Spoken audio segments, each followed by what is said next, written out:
I'm going to show you the most effective ways to end tantrums fast and experience fewer tantrums in your day-to-day life. Now, some parents find these quite hard, maybe even a little brutal. But what I can tell you is although they can feel that way, they're really not.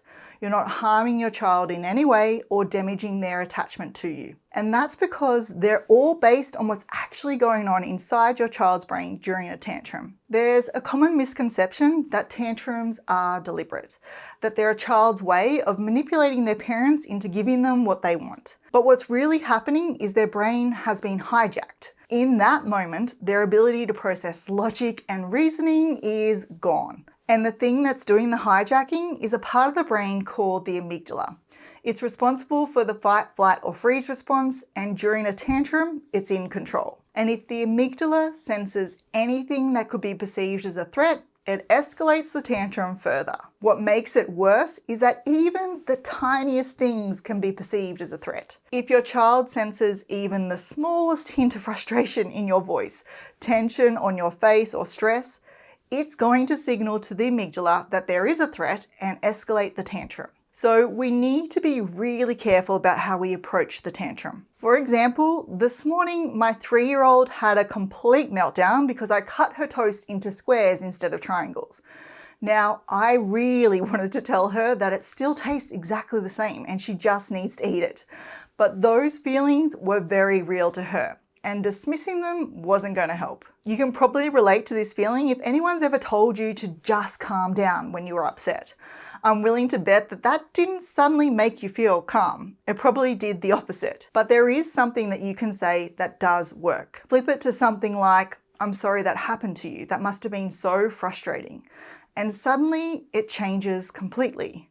This creates a sense that someone understands the way you feel, that they're on your side.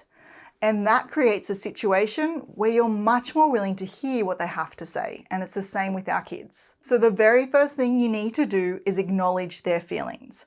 Just walk over to them, crouch down to signal that you're not a threat, and then calmly say something as simple as, "You're upset about the toast." Now, often when I tell parents this, there's a little bit of pushback because they're worried that when they do this, they're condoning their child's behavior. But you're not at all, because you're just acknowledging what they're feeling. You're not mentioning anything about your child's behavior, which is how they're expressing that feeling. And that distinction means that you are not condoning their behavior.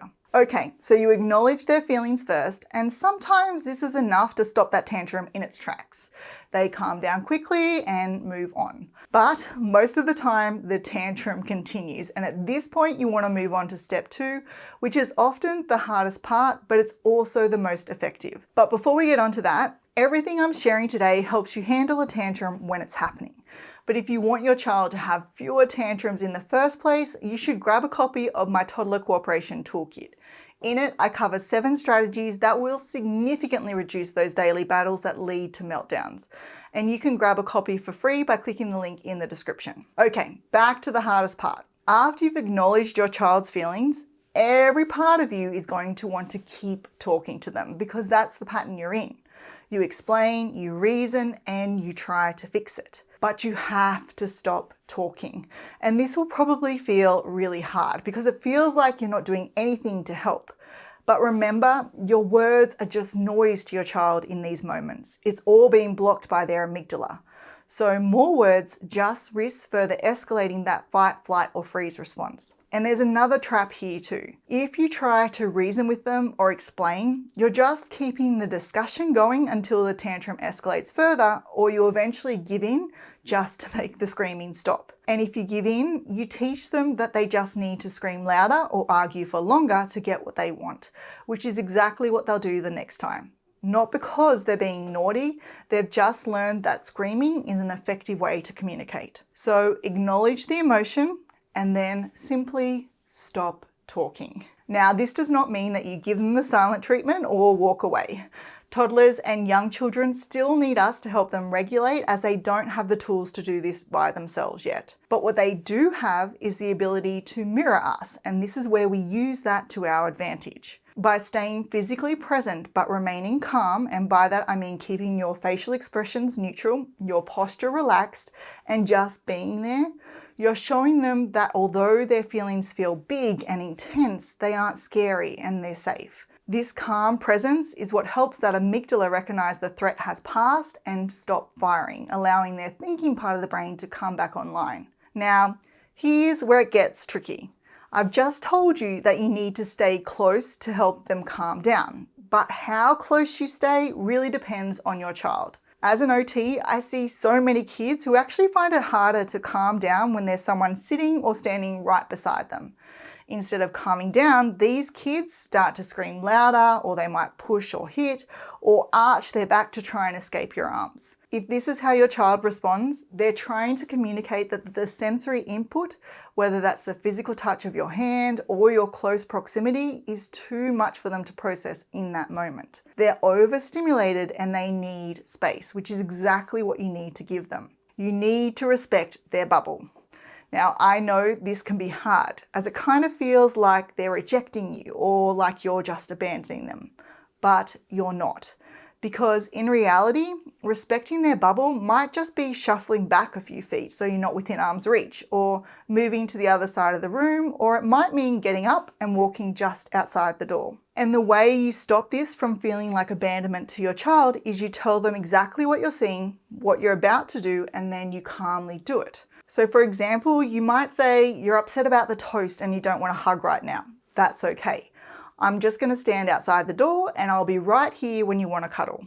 Then you calmly follow through. When you respond calmly like this, instead of running out the door in a panic or frustration, you show your little one through your body language that you aren't scared of their big emotions. You're simply giving them the physical space they need to help their amygdala realize the threat has passed and allowing them the chance to calm back down. Now, when your little one is starting to calm down, you'll see it in their behavior. They'll start to cry less, they might give you more eye contact, or they might even reach out for a hug. When this happens, it's a sign that their amygdala is quietening down. You're on the right track. But it is not silent yet. And this is something you really need to remember, because often we use this moment to start talking about what caused the tantrum and what they should do in the future so it doesn't happen again. But if you do this immediately after a tantrum, what often happens is the amygdala fires right back up and triggers another tantrum, which just means that you have to go through the whole process again. So as tempting as it is to address the behavior right then and there, wait. Use this moment to reconnect and then move on. Now, this does not mean that you never revisit the cause of that tantrum. It is important that you do revisit it, but you just do it a few hours later or even the next day when your child is calm and their thinking part of the brain is back online, because then they're actually going to be ready to hear what you have to say and learn from it as a result. Now, all of this works when you've got the time to do it, but sometimes there's a time crunch and you need to be in an appointment in 10 minutes. In those situations, get down to their level instead of towering over them. Keep your movements minimal and your face as relaxed as you can manage, which I know is easier said than done when you're in public and everyone is staring at you. Then acknowledge their emotion and then give them two options that you're happy with. So for example, if you're at a playground and you need to leave, you might say, you're sad because we have to leave the playground. We have to be at the doctor's in 10 minutes. Do you want to hold my hand or should I carry you to the car? Then you pause and give them a chance to choose. If they don't choose, which is very likely because the logical part of their brain isn't working, you make it for them and say something like, I'm going to carry you to the car now, and then you do it. Sometimes just getting through the moment is the best that you can do, and that is completely okay. Now, I know that everything I've shared today is much easier said than done. In the heat of the moment, when you're tired and your child is screaming, staying calm is incredibly hard. And the truth is, often we don't. We snap and react in ways that we aren't proud of. It happens. But something you might not realize is how you respond after those moments has a huge impact on your child.